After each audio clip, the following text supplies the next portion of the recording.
রামনবমী। অযোধ্যায় রাম মন্দির প্রতিষ্ঠার পর এটাই প্রথম রামনবমী। আর এবারের এই রামনবমী বিশেষ হয়ে উঠেছে রামলালার সূর্য অভিষেকের মাধ্যমে। সূর্য অভিষেক শব্দটি এসেছে সূর্য ও অভিষেক থেকে। বুধবার রামলালার কপালে বসানো হয় সূর্য তিলক।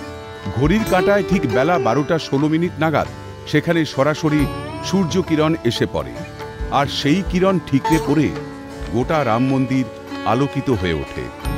জানা যায়, ভগবান শ্রীরামের সূর্য অভিষেকের জন্য বিশেষ আয়নাও প্রতিস্থাপন করা হয়েছে।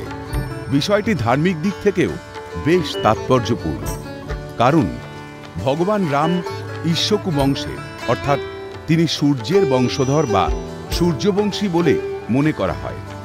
আইআইটি রুরকির বিজ্ঞানীরা এই মেকানিজম ডিজাইন করেছিলেন বলে খবর। এবার থেকে প্রতি বছরই রামনবমীতে সূর্য তিলক হবে রামলালার।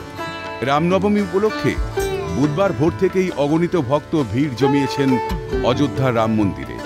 এই বিশাল সংখ্যক ভক্তদের কথা মাথায় রেখে রাম জন্মভূমি তীর্থক্ষেত্র ট্রাস্টের তরফে 7টি সারি করে দর্শকদের দাঁড়ানোর ব্যবস্থা করা হয়েছে। এদিকে রামনবমী উপলক্ষে রাম মন্দিরে আগত ভক্তদের মধ্যে 1,11,111 কেজি লাড্ডু প্রসাদ হিসেবে বিতরণ করা হবে। দেবরাহা হংস বাবা ট্রাস্টের তরফে এই লাড্ডু পাঠানো হয়েছে বলে খবর। সব মিলিয়ে রামনবমী উপলক্ষে উৎসবের আবহ অযোধ্যা নগরীতে। ক্যালকাটা নিউজ।